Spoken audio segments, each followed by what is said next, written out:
This is Renelle, and welcome to Quality Hang with Rod Brooks and friends. And here he is now, your host, my main man, Rod Brooks. Thank you very much, Renelle. Here we are, better late than ever. I am Rod Brooks, and you are watching Quality Hang. And as always, I am joined on this broadcasting adventure by my partner in crime, my friend and yours, the co-host of Quality Hang. He is Marcus Osborne. What's up, man? How you doing? What's up, man? Yeah, I delayed the show today, y'all. Apologize. I owe you 15. We take it up in fives for the next few shows, just 5-minute increments for the next few shows. You did not have to admit that. Sometimes life be lifing. Hey, man, we are in the mix like sugar in cake. So maybe we're a few minutes late, but we are here nonetheless. But since we are a little bit delayed, we're going to get right into it. But we always start the show by thanking our presenting sponsor, the fine folks at Hop Monk Taverns. 3 locations to choose from: Sonoma, Sebastopol, and in Novato. And at all 3 locations, they all do the same great things. Fantastic food from a diverse menu, a craft beer selection that it's going to make you think there for a while on what you want. But for me, the best thing about Hop Monk is their commitment to live music. And it's not just getting musicians from around the country to come and stop at all 3 Hop Monk venues. It's about local artists as well. So to see what they have coming up at Hop Monk as far as live music, live entertainment is concerned at all 3 venues, check them out online at hopmonk.com. Let us get into it. Marcus, let's get to some Niners and Giants stuff here real quick before we start to get into other stuff and we start to get silly like we like to do. We will start with the Niners. Didn't practice today as they're getting ready, the Niners, tomorrow for that joint practice against the Denver Broncos, which will lead to the first preseason game against the Denver Broncos this upcoming Saturday. But Kyle Shanahan did say that he does not plan to play Brock Purdy, Christian McCaffrey, Ricky Pearsall, George Kittle versus the Broncos in the aforementioned preseason game. Now, it's not a deal. And actually, this is very smart. And we talked about this on Monday, Marcus, with the joint practices and why I believe, and they are going to become the wave of the future. They're already doing it, but they are, to the coaches, much more important than the preseason games.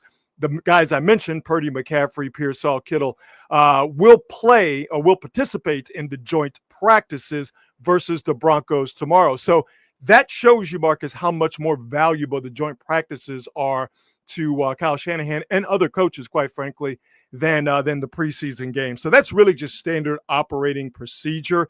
And again, I think it's smart. You don't want anybody to get hurt, but preseason games are games where you're just not going to get anything out of them. No. Seeing your top line players, your ones, go up against the ones from other teams after you've been facing the ones from your own team over the course of the last 2 weeks, that's the most important thing for the Niners right now, and it makes perfect sense. Yeah, it'll be interesting, though, to see how this trend affects teams and the way they kind of fill out their rosters moving forward, because from my perspective, having all those preseason games gave you, and more than anything, gave the team the opportunity to see some cats in game mode, not practice mode, find those sleepers. There may be a lot of cats who slip through the cracks just because you don't have the time to try to evaluate these dudes. Yeah. That's the drawback, but that's what the preseason games are for. You know what you already have in Brock Purdy and Christian McCaffrey and the other names that I mentioned. So they weren't going to play in that game anyway. And if they did, they would just get a token amount of time. That's a waste of time. So instead of going through all that performative bullshit of, having to play for a series. And now, again, we've seen over the last 5 to 8 years where teams don't even bother playing their front line guys in the first couple of games of the preseason. And a lot of them are smartly holding their quarterbacks and holding other frontline guys out for the entirety of the preseason schedule. So the games are still there, and it's still a chance for sleepers, if you will, to be found, or guys who need game reps, as close to game reps as you can get in a glorified scrimmage, which is what preseason games are. You still have that opportunity. But I think in terms of actual preparation and your top guys getting something out of this preseason, it makes sense to do what Kyle Shanahan and other coaches are doing. He's not reinventing the wheel here. To do what other coaches are doing, which is focus more on your frontline guys in those joint practices. That preseason stuff, that's for guys who are trying to make it or who need those somewhat game reps. Yeah, it definitely will. It definitely will work. It definitely will kind of serve the purpose. But like I said, it will be interesting to see if this changes the way things are done in totality moving forward. See if it changes the routines that we had become used to as we were growing up. It'll be interesting. Oh, yeah. No, routines are changing, no doubt, when it comes to the NFL, the preseason, and pardon me, and training camp. And yeah, John Joseph, you're exactly right. Fights will happen. Coaches absolutely hate it, but NFL teams, they've been fighting with each other now for the past 2 weeks since training camps have opened. They're ready to unleash that fury on other teams. So yeah, you're gonna have some testosterone presentations in these in these joint practices. Dude, I have to say, the more than any other sport, I love the good football fights. The brawls in the practices, those look so much fun.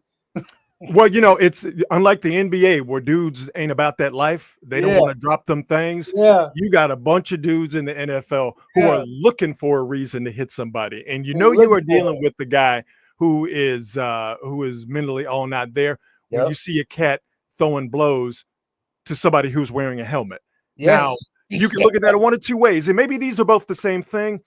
That person is either not very smart and or that person is as crazy as a rat in a coffee can. Either way, football players are normally the guys who fit both of those criteria. Yeah, the football players are out there. They really out there trying to hit. And it's almost like they snapping. And it's always like the little cornerbacks out there trying to make his mark and stomp on somebody. Hey, man, my man Dante Whitner is the exact person you are describing. Matter of fact, I was talking to Dante today about this project we got coming up, and we'll fill you in on the details as warranted. Let's put it that way. But Dante was saying, Dante ain't a little dude.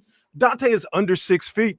Dante's like, I played football like I was 6'4", 250 pounds. And if you know Dante Whitner, aka Dante Hittner, and you saw him play, that is a perfect description of how he played. He was a safety that was, let's just say he was smaller in stature compared to other safeties that we've gotten used to, but he hit like a dude who was 6'4", because he felt in his mind, as soon as he stepped on the football field, he was 6'4". And I love my man Dante, but that's a crazy person's mentality. That's what an insane person thinks. I'm 5'10", but when I play, I'm 6'4", and he believed it. Hey man, you got it. Sometimes you got to pick the biggest guy in the prison and slap him in the mouth. Let's get to the Giants. Giants got that W today. They beat the Pirates today 4-2. The Giants were down 2-1 in the 8th and were in danger of losing the game and losing the series to the lowly Pirates, the same lowly Pirates that gave the Giants all sorts of troubles when the Giants and the Pirates played at the corner of 3rd and King last week. But the Giants did score 1 in the 8th, 2 in the 9th. That maligned Giants bullpen actually got in 3 scoreless innings, and the Giants won the game, won the series. As I mentioned, the Giants go 4-2 on that 6-game road trip, taking 2 from the Mets and taking 2 out of 3 from the Pittsburgh Pirates. And now as the Giants sit behind the Padres, they are 4.5 games behind the Padres for that second wild card spot. And that is interesting, even though there's still a good amount of time left in this season, 6 weeks left to go or so in this season. The Giants are going to see the Padres over the next 13 games 7 times, with the series coming up here after they play the Giants, the Washington Nationals, over the course of the weekend at Oracle Park. So the Giants, less than 10% chance, Marcus, of making the playoffs, but they still believe they got some fight. They still believe they got some giddy up, and they are still a team that is flawed. Offensively, the Giants are starting to come around, or at least did on the road. We all know how it's different hitting for the Giants at Oracle Park. But the big issue for the Giants is they're thin with their starting pitching, and their bullpen is in a state of flux. If they could get some stabilization, Marcus, the Giants in their staff, or more to the point, really their bullpen. But if they can get some pitching stabilization, It might be an interesting September at the corner of 3rd and King, or at least an interesting August. Let's put it that way. Hey man, here's the thing. If I'm a Giants fan, I know the roller coaster is annoying as shit. The fact of the matter is that people, regardless of how you feel about the way the season's going, everybody's much more encouraged about it than they were last year. When last year you knew that team wasn't going to do anything. At least with this team, even if it's a false sense of encouragement, you could still get up. You can still like appreciate the fact this squad is going out there doing the best they can with what they have. You don't feel like they're underachieving. At least I don't feel like they're underachieving. They're just going out there trying to ball, man, and they're trying to ball against teams that are legitimately just simply better than them, and you can't really be upset at the fact that they are not like going out there dominating. Of course, with our teams, the teams we root for every year, hope springs eternal, as they say. But we kind of knew going in that it would take something pretty big to get this team into the postseason, and they've been entertaining. Yeah. Well, you are, Marcus. You are presenting a rational, level-headed analysis of the Giants, and I am here to tell you, and Giants fans will agree with me. Those of you that are watching agree with me. And by the way, if you're in the chat, get active in the comments with the comments. But they're not a rational bunch, and I don't mean that I don't mean that in a bad way. I don't. Yeah. This is really a baseball fan thing. One of my favorite, videos, and I'll post it every now and again on Twitter when the Giants blow a game, as they did on Monday against the Pirates, where a football fan will say, you know what, we lost, but hey man, we'll get them again next week. But a baseball fan, over a course of 162 games, if a game is blown, they will lose their ever loving mind. So Giants fans who, again, I consider them to be, compared to other fan bases, a fairly rational bunch. But that level-headed stuff you were just talking before, Giants fans ain't trying to hear that, dog. Everything you said was right on, okay? They ain't trying to hear all that. They are one game over 500, and they are out of the wild card spot. And as far as they are concerned, somebody's got to pay. And that somebody right now is Bob Melvin. But that's a different story for, Bob Melvin, and they always blame the hitting coach too. That's as old as time immemorial in baseball. And so Pat Burrell is in the Giants fans' crosshairs along with Bob Melvin. Buster Posey is getting, understandably, a pass, and the majority of the players do. But Giants fans ain't trying to hear that shit right now. They ain't trying to hear that. Well, it's been a better season than last year. Nah, Marcus, they ain't trying to hear that right now. The curse of high expectations, boy. They thought Buster was going to walk in here and suddenly this is going to be a murderer's row. Yeah, well, they thought that when they got Devers, that was going to solve the problems. And maybe it did. Now that the Giants are healthy, with their everyday lineup, even though Gerard Encarnacion got hurt today. Once they got Matt Chapman back and guys started to be slotted in their natural roles, that made Devers better. Adames has come along after a slow start in the first couple of months of the season. We've talked about, that typical free agent to a new team trying to do too much ever since the beginning of June, really. Adames has hit to the back of his baseball card, and maybe even more. Now that they got Chapman back and Devers has been cooking, Jung-Hoo Lee has been more comfortable. Casey Schmidt has been hitting the ball well. You've been getting some production out of Patrick Bailey. So the fact that they are healthier, that has completely and totally flipped the Giants lineup. Yeah. But where they're not healthy pitching wise. And I know there was an expectation that the Giants would be built. I was going to say, carried by the pitching. By their pitching. And at the beginning of the season, their bullpen, the numbers were absolutely outstanding. It was one of, if not the best bullpen in the league. That has completely changed. The starting pitching we've detailed before. They thought it was going to be Birdsong. They made a trade. They lost Landon Root for a start or two. Their starting pitching depth has taken a hit, and Justin Verlander, I think he's done exactly what you can expect out of him, but there has been some good, but unfortunately the bad for Verlander has been really, really bad. This last start, of course, notwithstanding. So there hasn't been that solid starting pitching that they got at the beginning of the season. We're hoping they were going to get all season. And again, the bullpen has just tailed off completely. So you know how it is. If you don't have the pitching, and the Giants defense, which has been which has been better as of the last 6 games. It was horrible for a stretch a couple of weeks ago. And over the course of the season, the Giants defense is definitely trended downward. So if you're not catching the ball and your pitching is suspect and your hitting has gone through fluctuations, you're going to be a 500 team. And where are the Giants right now? 1 game over 500. Yeah, dude. I mean, it is truly a year-to-year deal. When before the season started, pitching was decent last year. We thought all we got to do is hit. All we got to do is hit, and then you get hitters allegedly, and then nothing changes. You're marginally better than you were last year, but this just proves it. Every single season is a brand new season. Doesn't matter what you did last year, good or bad.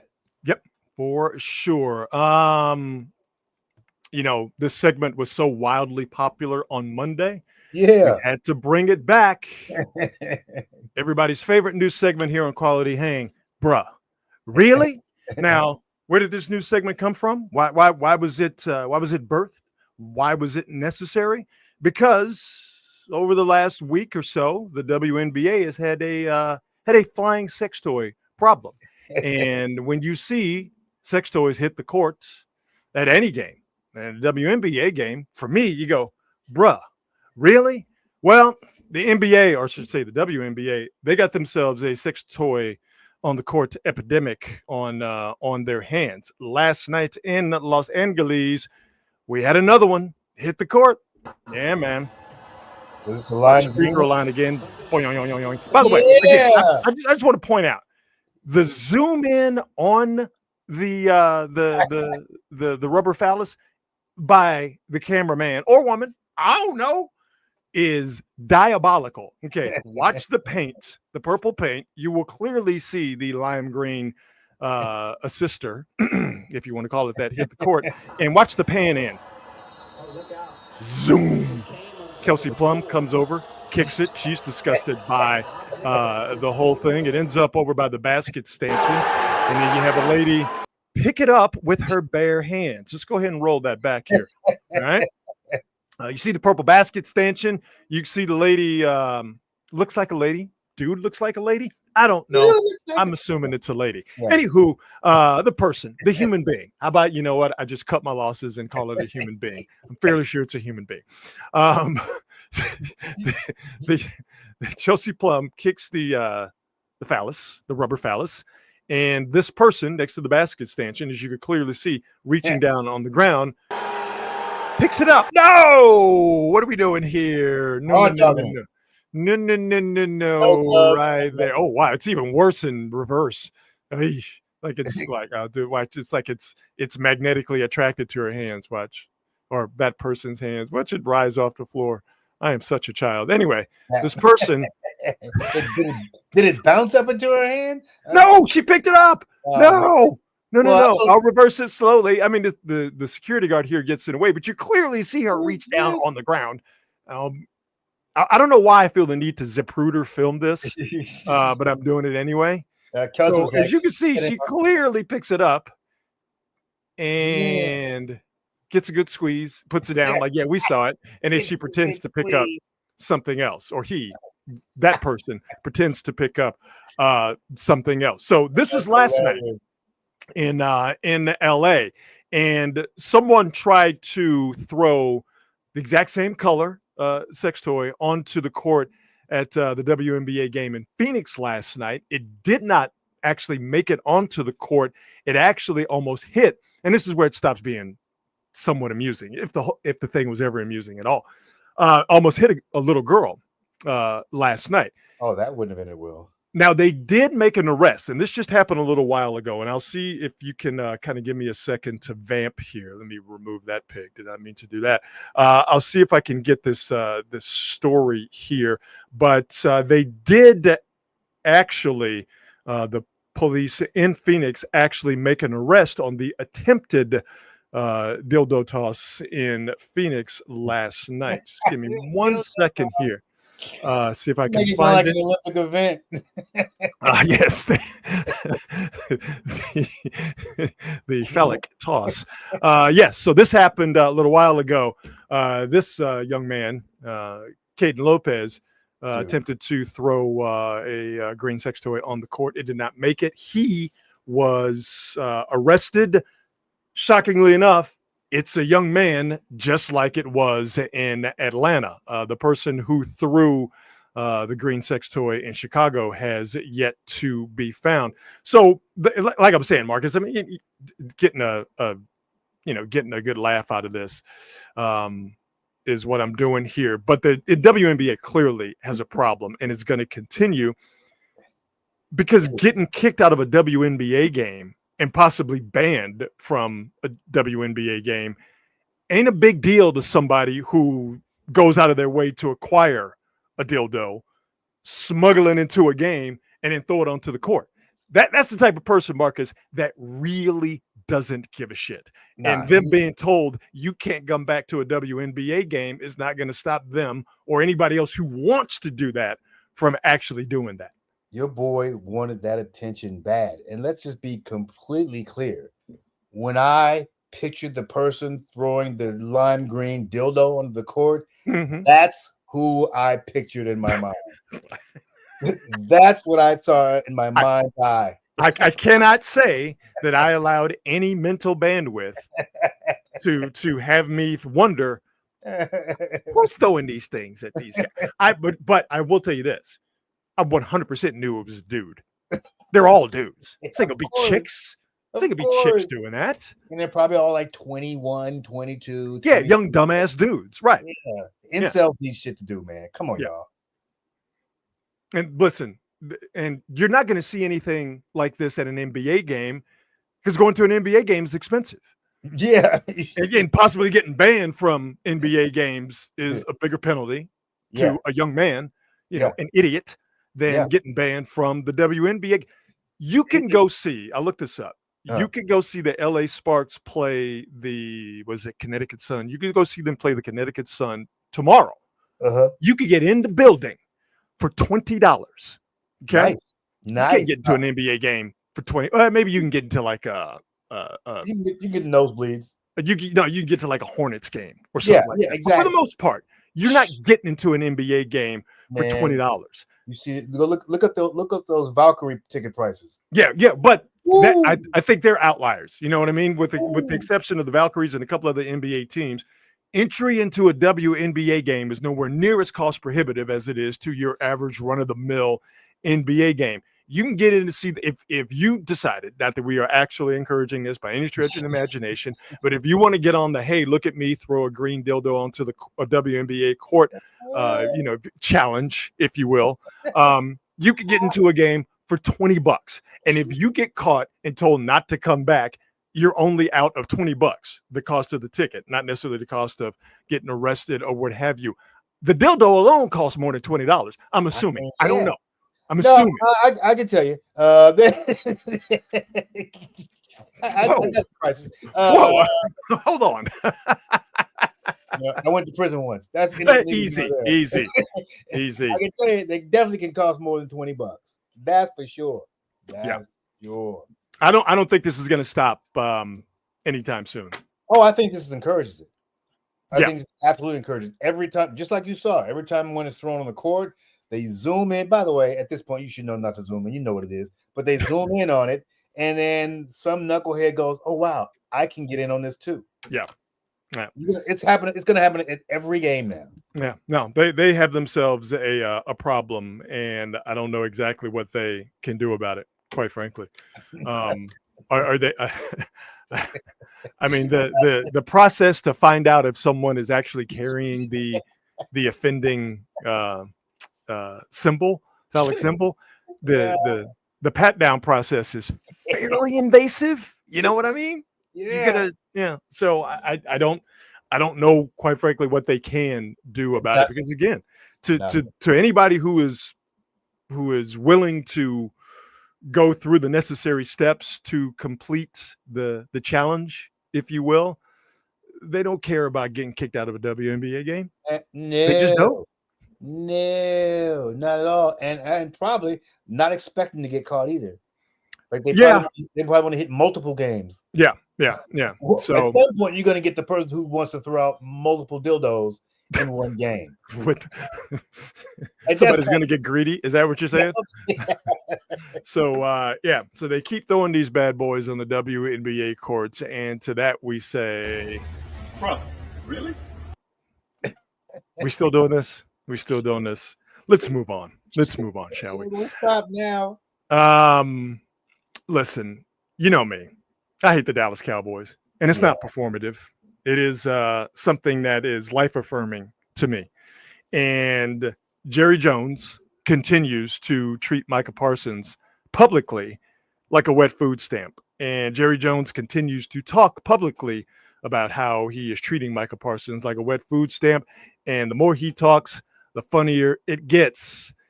This is Jerry Jones today talking about he thought he had an agreement with Micah Parsons a few months ago. In writing. So how would you describe a deal getting, so to speak, done and then walked away from? I bought the Dallas Cowboys with a handshake. Took about 30 seconds. And I gave the number, shook hands. The details we worked out later. As a matter of fact, one of the details involved a lot of money, and we had to flip a coin over that. But the fundamental, I'm buying, and you're going to sell it to me for that range, that's done. And those are done with eye contact and handshake. So was there... So just so you understand why the way that I communicate with people that I negotiate with. So but let's leave it at that. There is no question that in the case of a player contract, you have to have it in writing. All parties do. We have a contract in writing, yet we're still talking about renegotiating it. So much for that. So what's the sticking point for you right now at this point? Again, there are no point. There's points of varying degrees of influencing, not having something done, but nothing that I would say is out of the ordinary. I'm going to say it again because I really, really, really believe it. I hope that old skin-tagged bag of booze lives forever. Please, God. There's so many more of your children you can call home. Leave Jerry Jones alone. Please. Lord have mercy. Please. Oh, my God. How old is old Jerry? How old is he? Yeah. Early 80s? Yeah. Okay. I always make the comparison with him and Al Davis. Al obviously a lot more accomplished and knew more about what the fuck he was doing than Jerry Jones. But it's just weird. Like these cats, this is his identity. He does not know that it's time to let it go. Nope. And probably should have been done 20 years ago. But just let it go, bro. Sure. Yeah. Yeah. No, this is his only thing. Yep. And he talks about that. How, the Cowboys is his life. And, it's crazy how he talks about how the Cowboys and their popularity and how much money he bought them for and how much money they are worth right now, how that's the important thing. He never talks about winning. He never talks about winning. The most important thing to Jerry Jones is me. And how do the Cowboys, how much are they talked about? It's never about how much they win. And, he wants to do an Al Davis impression or wanted to do an Al Davis impression, fancied himself as a football guy and the owner. And he clearly wasn't any good at that. No. Unfortunately, what he and Al Davis have in common is that it got to a point for Al Davis, just like it has for Jerry Jones, where the game had passed him by, but they were still holding on to those sort of old school roots. I mean, how much of a doddering old fool do you have to be to say that a player contract it should be finalized on a handshake and eye contact? Yes, handshakes are important, eye contact is important, but that ain't how business is done. You know what I'm saying? No, this is not 1926, bro. No. See, you're not gonna sign a contract. No, it's not. But he's talking about 1989. It's insane. Like you and your team are getting all the karmic twists that you have earned over the past 35 years. I love it. Heat it on a spoon and inject it into my veins. I love it. It's like watching a very slow train wreck. Like just watching a very, very slow train wreck. This dude, and nobody says it. Nobody. That's the other problem with these dudes. Nobody ever tells them, you gotta hang it up, bro. Who's gonna tell him? That's what I'm saying. His kid's not gonna say anything, and the media is not gonna say anything. The ones that do, the media around him are not gonna say anything. Like any of those people in that gaggle, they're not gonna say, really, what the fuck are you talking about? You know what I mean? Next person who tries to buy an NFL franchise. I don't know why this is such a thing in the NFL. It feels like it doesn't happen in the other pro sports. But the next time this happens in NFL, whoever is up to buy a team, one of the mandates of ownership is you must have a hobby. Like you must have some other shit that you do outside of football. You got to have a hobby.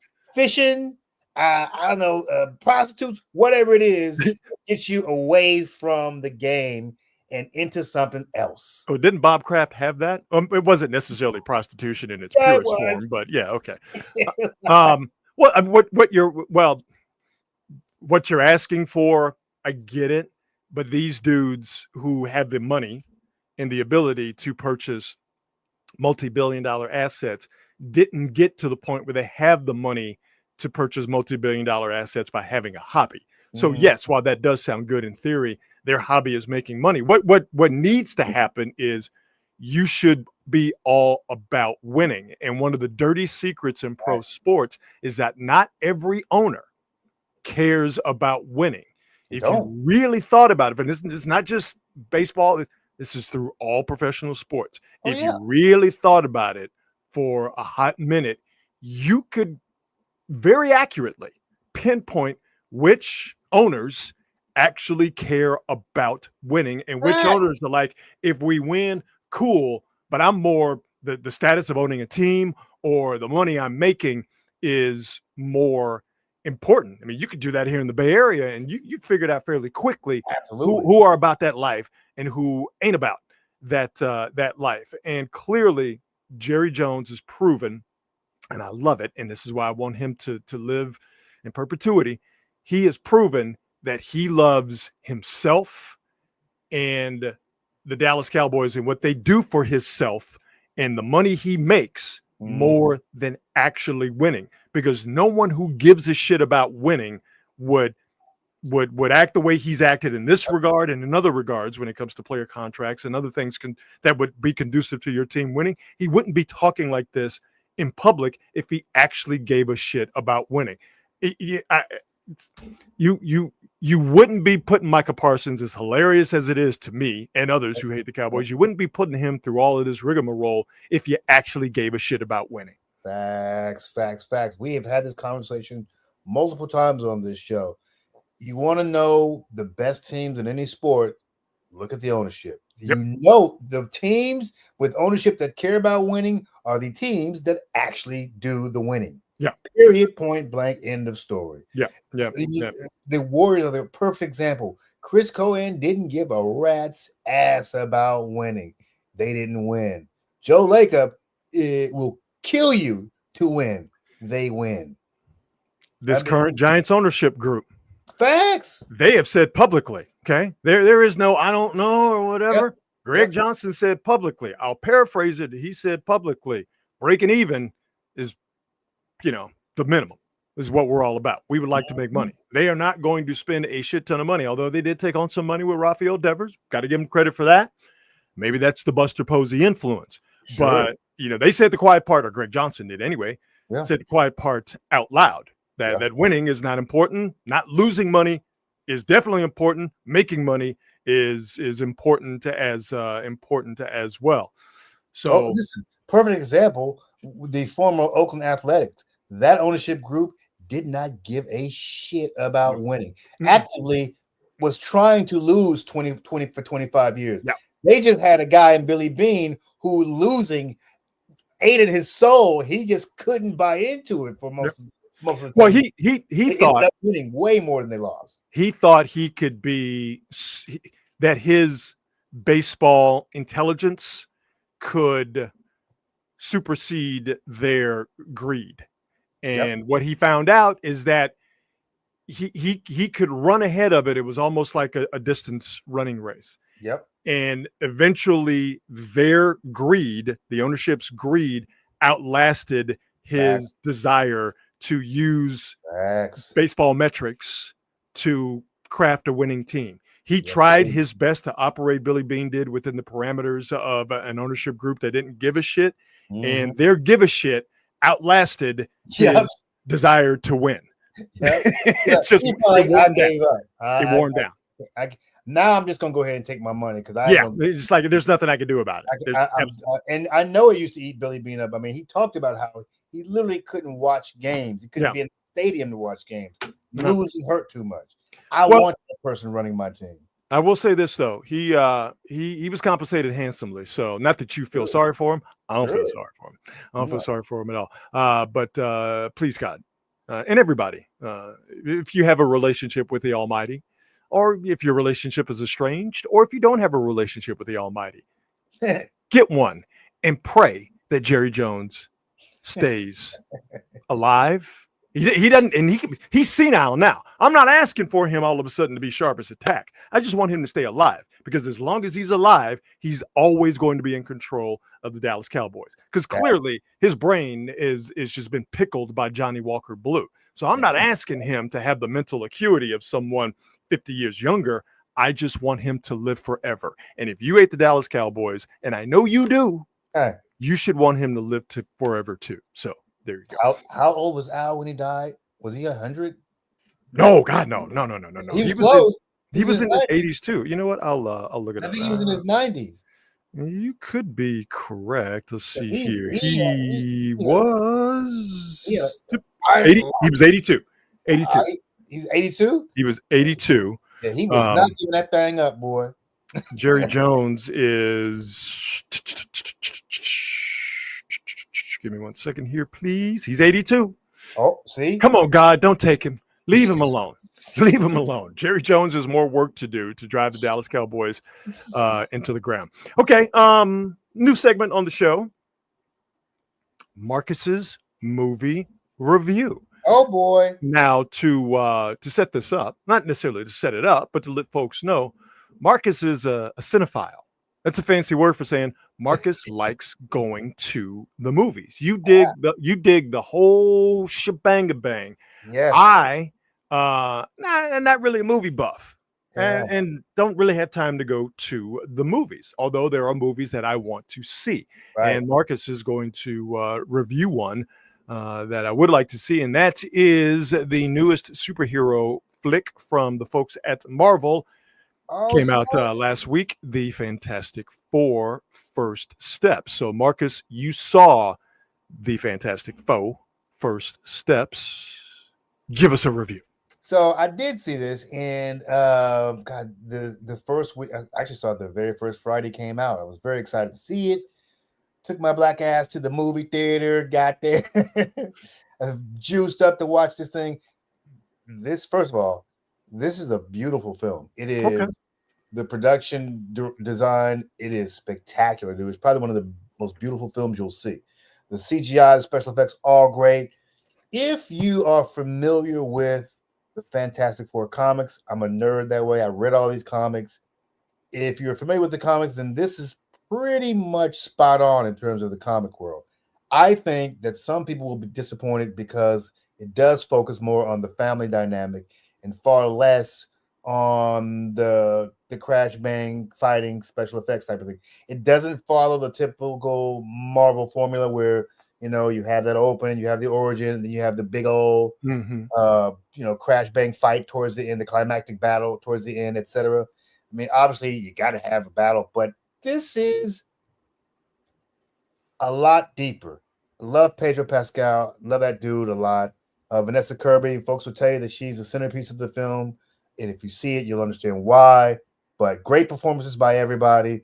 I think that this was just the opening salvo in the Fantastic Four trilogy, because there will be 2 other films. I think this is just Act 1, where they took their time developing the movie, developing the story, setting up Avengers Doomsday, which is coming out next year, I believe. And the Fantastic Four is going to be a huge part of that. Plus, the next 2 Fantastic Four movies, I'm certain that typically in all these trilogies, the second film is the best. I think that's what's going to happen with this one. So I am not a comic book guy, which means, of course, I wasn't a comic book kid. So I know about the Fantastic Four. I know, the characters, but the origin story, if you will, and the interpersonal dynamics, which, if you're a comic book fan, you understand more. So with me not being comic book savvy about the Fantastic Four, will I still be able to get into it? Yeah, the good thing about this is that you don't have to know everything there is to know about the Fantastic Four, the backstory, the history, all that stuff. It kind of drops you right in the middle of the Fantastic Four, but when the film starts, they're already the Fantastic Four. Oh, wow. You don't have to go through the whole backstory and all this type of bullshit. They're already who they are. They are already major celebrities in New York. They are already well known. They've already had skirmishes with supervillains all around the city, etc. So they're already in their element. There's a little montage, essentially, where they kind of just give you a quick rundown of who they are, etc. But it only lasts for 60 seconds. Mm-hmm. Basically, you in there and just go. You're in there and just go. It's really a family drama. I just want to set that expectation for folks. Interesting. So a couple of more things here, questions I have. As you mentioned, Avengers Doomsday is coming up. So this is all steering towards, what we got when we went from Iron Man to eventually the Avengers, and then beyond that, and how that wildly successful that was. Did you get any sense, any hints that you're going to see something in the future from Marvel characters that were wildly popular, when the franchise got going 10, 12, 15 years ago? I know Robert Downey Jr. is going to be Dr. Doom, but did you get a sense that we're going to see Thor and Captain America and whatever they do with Black Panther and all that? Well, you didn't necessarily get the sense that those particular characters were going to be there, but obviously they will. But as always with Marvel, you get a couple of post-credit scenes. So you will get the chance to, I won't give that up, but there's definitely a little nugget that you will be very interested in seeing when you go see this film. Yeah. Marvel, this sounds kind of wild to say, because, the Avengers and, the trilogy that they did, Endgame to end and Infinity War in the middle, they wrapped it up, fairly nicely and neatly. And it seemed like Marvel was sort of floundering, and some of the stuff worked, some of the TV shows they did, it worked. Some of it, didn't. And I think it's fair to say, and I don't know if it's necessarily Marvel's fault completely, but Marvel fell off. I think they really hit it. They nailed it with Infinity War and Endgame, and because they did nail it and because they wrapped it up, it seemed like they didn't really have anywhere else to go. And so, you understanding this and also knowing it from a comic book standpoint, do you think this is sort of the natural sort of progression to go from the neatly wrapped up Avengers trilogy to, okay, here's the next step, but we'll give you a little bit of that former trilogy in the mix? Rod, that's a really, really good question. I love this type of conversation, industry talk. Here's the thing.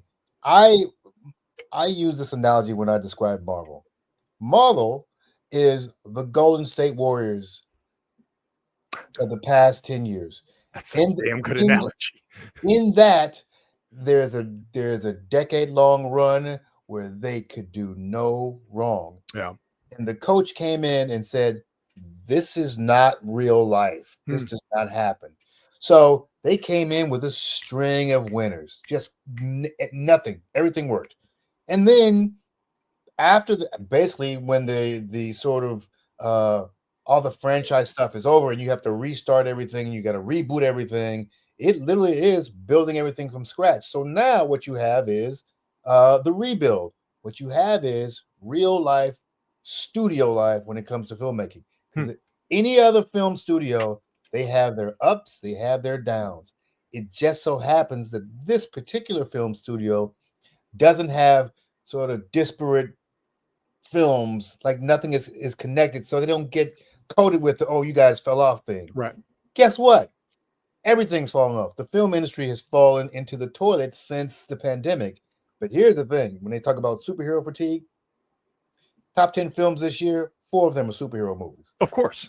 So, I mean, how bad are really things relative to everything else? Yeah. Sure as bad is still the superhero film. And so let me ask you this before we move on to On This Date.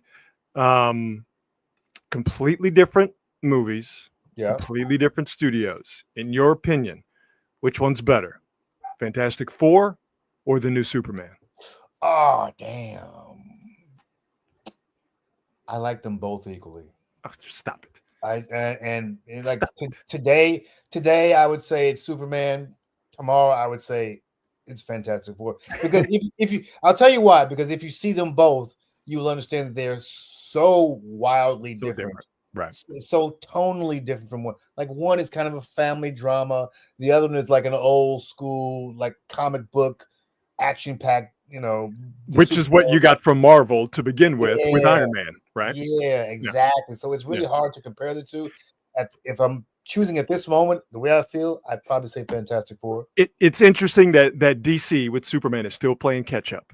They're still trying to. They tried with Henry Cavill as Superman to catch up with Marvel, and they went the sort of gritty route, and it didn't work, and they had to scrap it all. And so what did they do? Which is what they should have did at the beginning, but they were trying to be so different than Marvel, who was very faithful to the comic book and made their movies look like comic books come to life. What is DC doing with Superman? It's what they should have did 10, 12 years ago, 15 years ago. Stay true to the comic book. No one reads comic books anymore just because things are different, but there's always going to be an association with these superhero characters with comic books. And you have to make the movie faithful to the comics. Yes. And you have to make the comics come to life. If you don't start there, you're never really going to be able to get it right, and to get it off on the right foot is the best way to put it. Yeah, you make a really, really good point. The smart thing that DC did was to bring in James Gunn and make him the new CEO of DC, because James Gunn, like Kevin Feige, who runs Marvel, both of these dudes are super duper comic book nerds. Yeah. So they know the source material backwards and forwards. They know how to make it fun.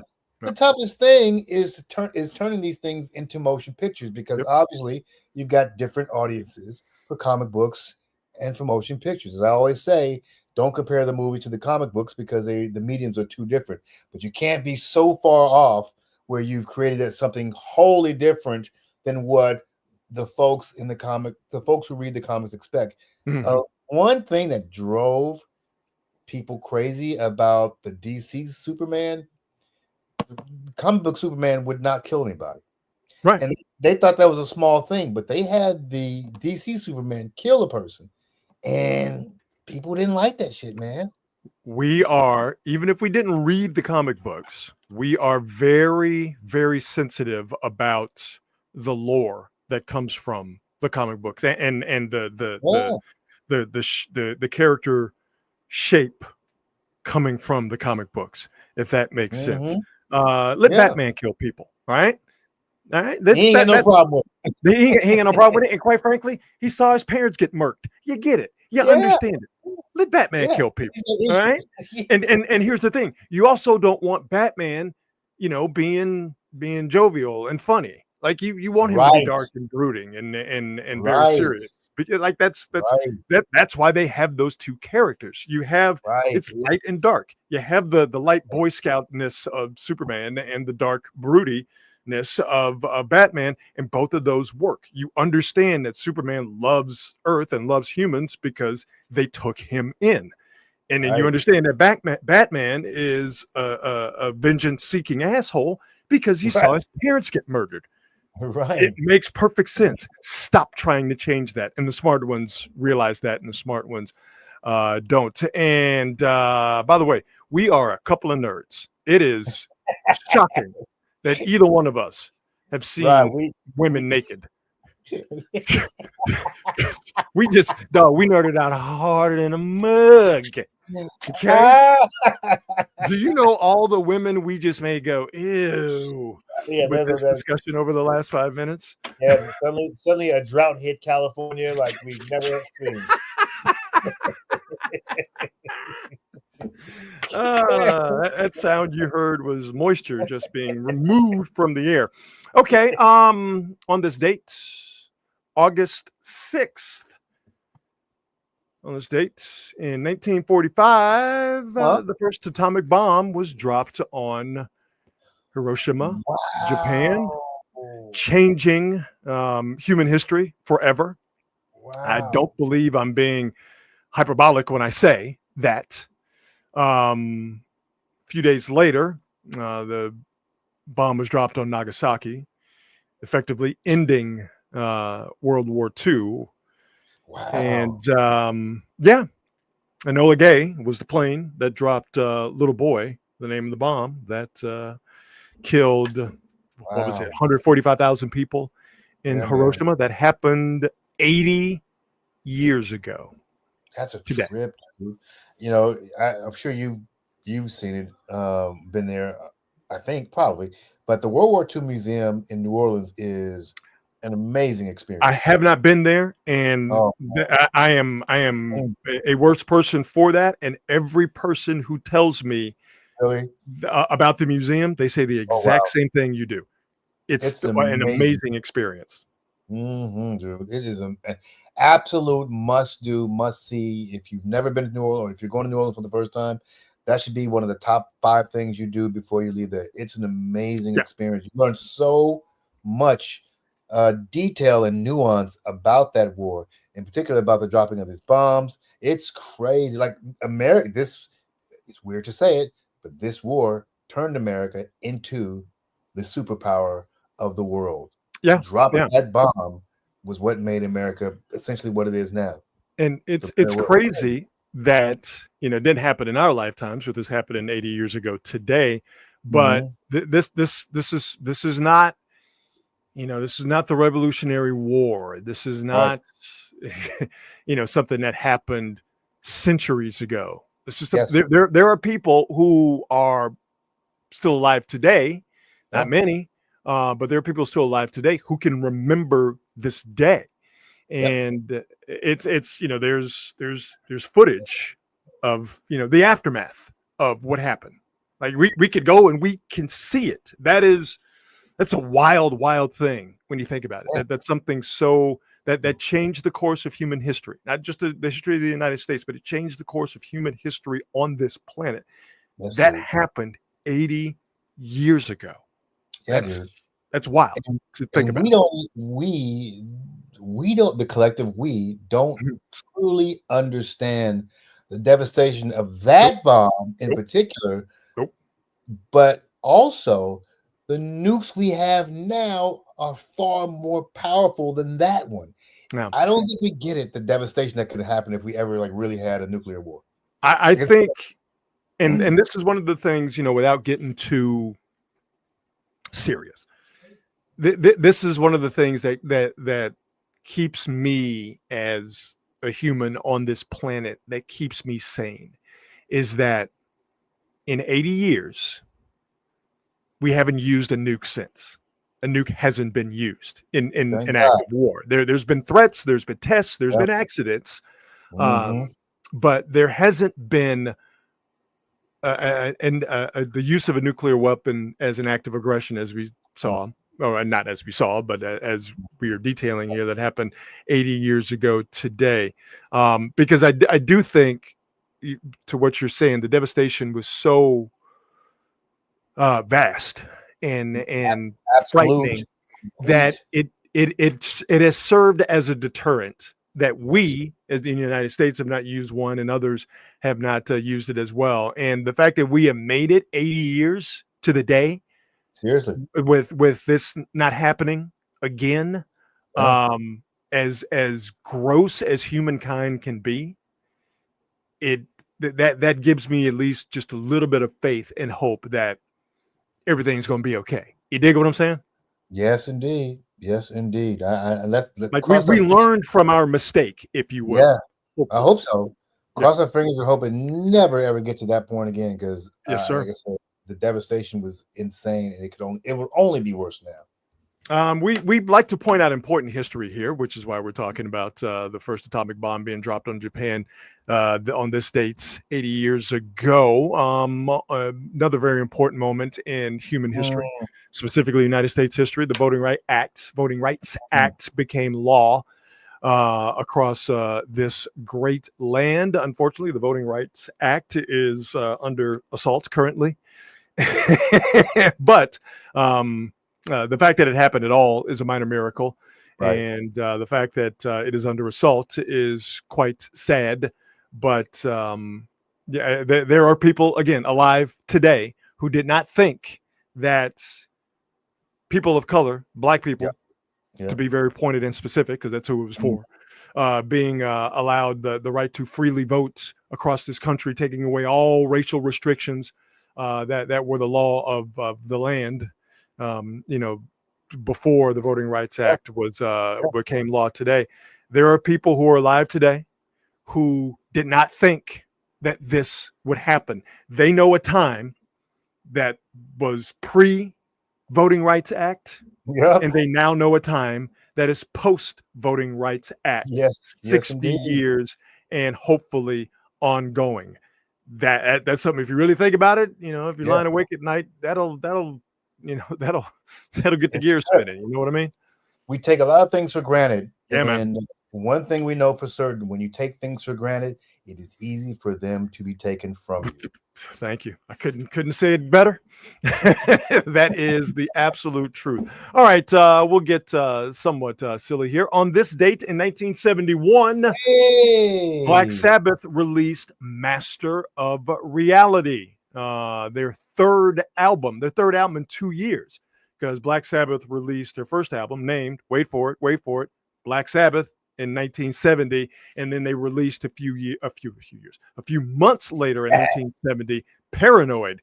Master of Reality was released on this date, August 6th, 1971. One of my favorites in Black Sabbath's, easily one of their most popular songs, Children of the Grave, is to me the standout on Master of Reality. But it's Black Sabbath, baby. It's all good. I mean, really, again, we talked about Black Sabbath. It almost feels like this band is underappreciated. Yes. I don't think it's underrated. I think it's underappreciated. Yes.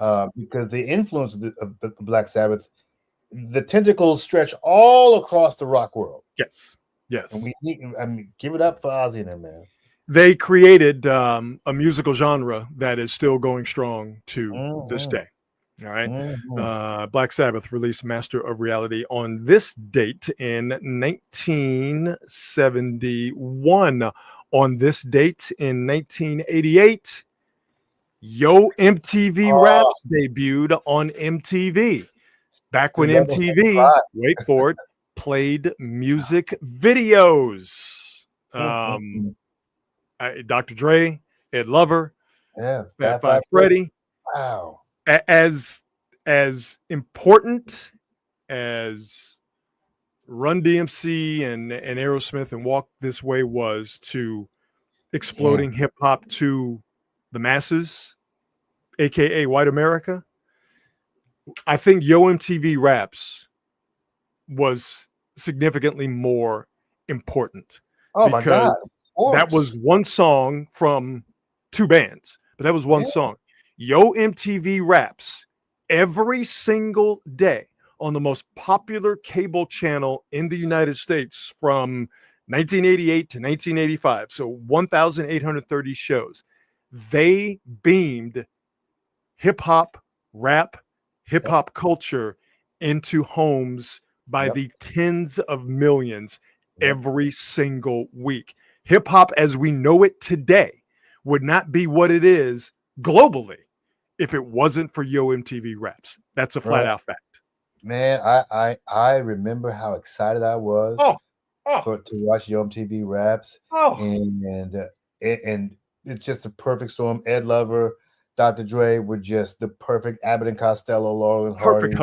Perfect Fab host. Five Freddy was the absolute perfect sort of historian of the genre. Cool guy.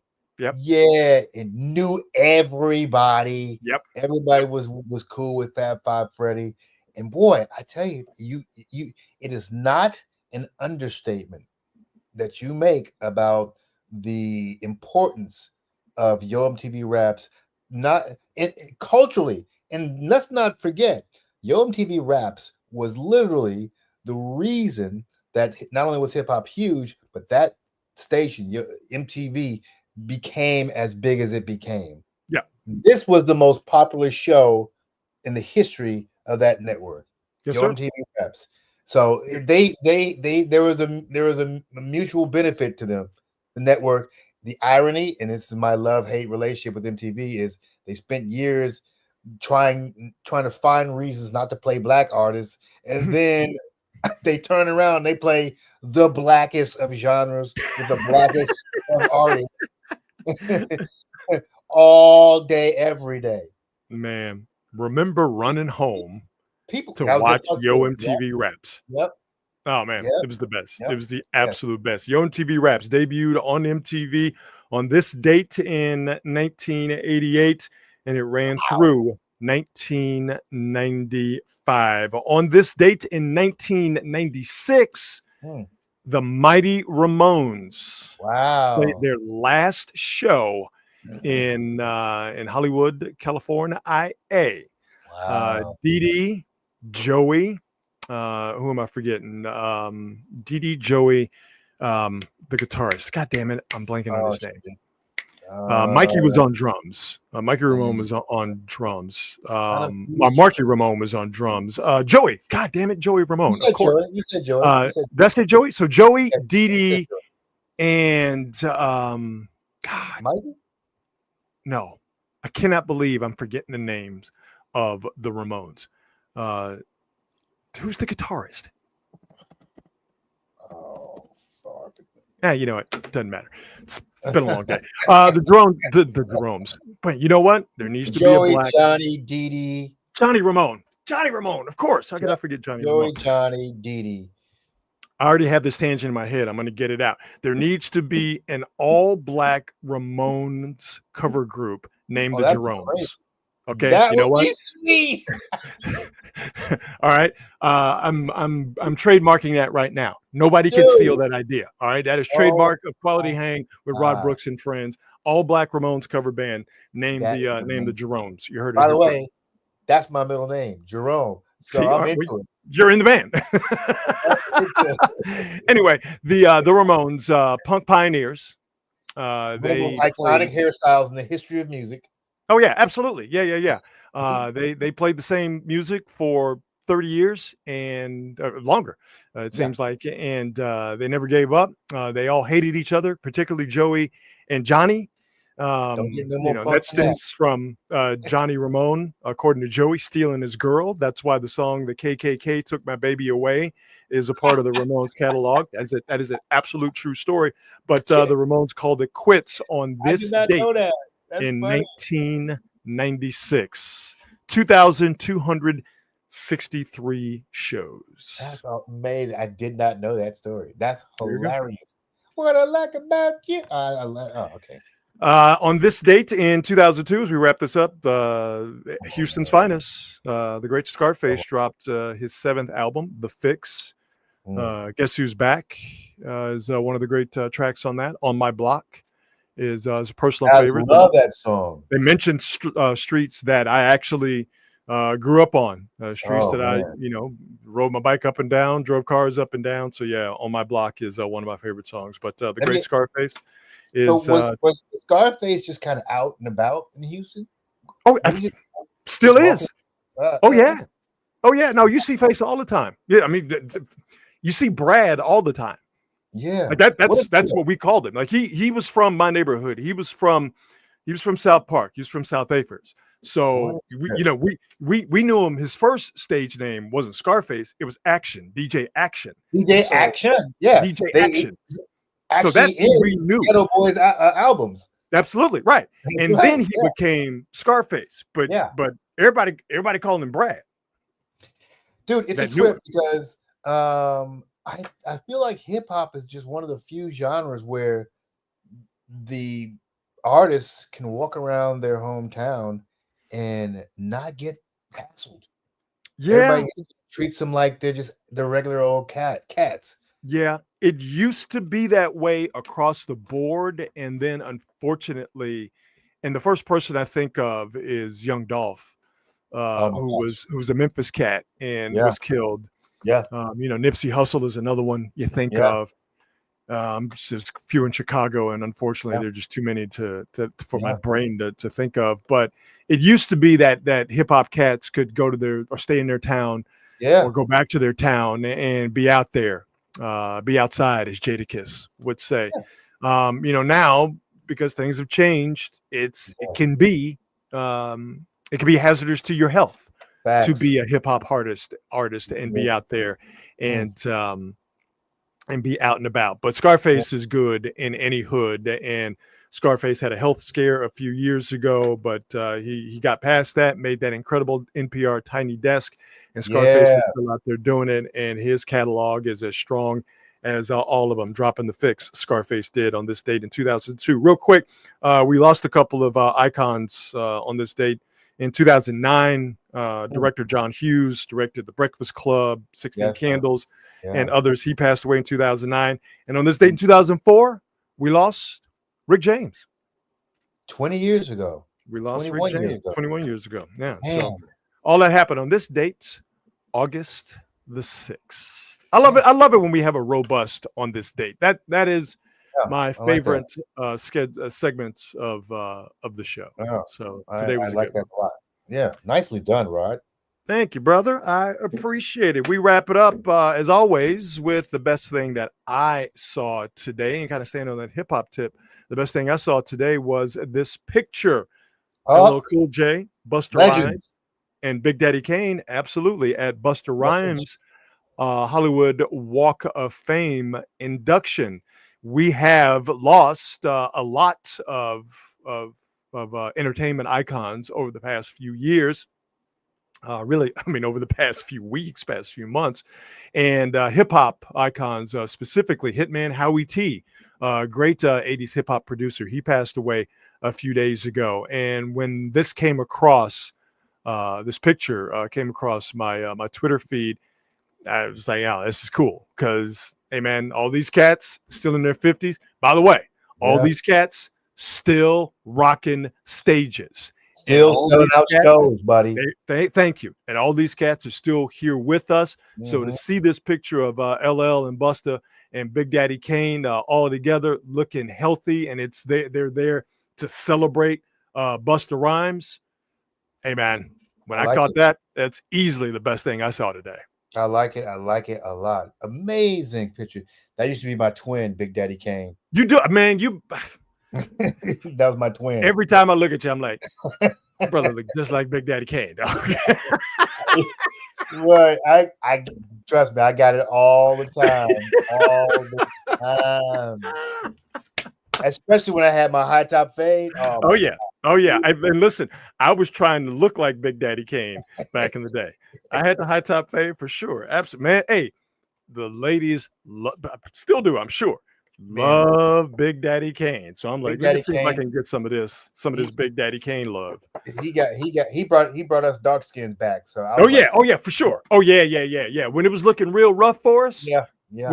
When in the early 90s, late Yeah. 80s, early 90s, when light-skinned dudes was kicking our asses out Yeah. there, when Yeah. when the Al B. Sure apocalypse Yes. made it real rough for us dark-skinned dudes. And don't forget, like for a while before Kane, LL was the hip hop sex symbol. So we needed the brother who came in with a little chocolateness to him to kind of rep us. Hey, man, Representation matters. Always To- remember to dark-skinned brothers, Big Daddy Kane is a that. Yeah. hero. Okay, Icon. there's no other word to use.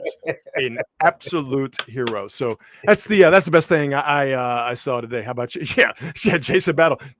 Yo, that entire DeBarge family had us dark skinned brothers in a chokehold in the 80s. All right.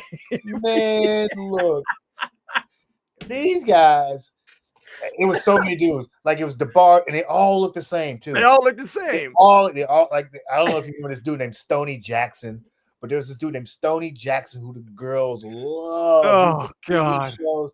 It was all light skinned dudes, and they drove me crazy. Had us. I was so mad. We were damn near extinct. It was a problem for us dark skinned dudes. So Big Daddy Kane, we absolutely salute you. You got the best thing you saw today, or you want to get out of here? I think that's it. That's the best thing. You can't get better than Kane and Busta and LL getting it done at the Walk of Fame, man. No, not at all. I completely agree. Let us get out of here. But before we do that, as always, we like to thank our presenting sponsor, Hop Monk Taverns. 3 locations to choose from. Check them out in Sonoma, Sebastopol, and in Novato. Fantastic food from a diverse menu. Craft beer selection that is absolutely out of this world. And as far as live entertainment, as far as music is concerned, they got you covered at all 3 Hop Monk locations. Hop Monk is a popular destination for touring acts from around the country to stop in and play. But I love Hop Monk because that is a place for local artists to see and be seen. The local music scene in the North Bay is supported heavily by Dean Biersch and the folks at Hop Monk. And to me, that sort of grassroots entertainment vibe tells you a lot really about how Dean and those folks go about doing business. It is about local.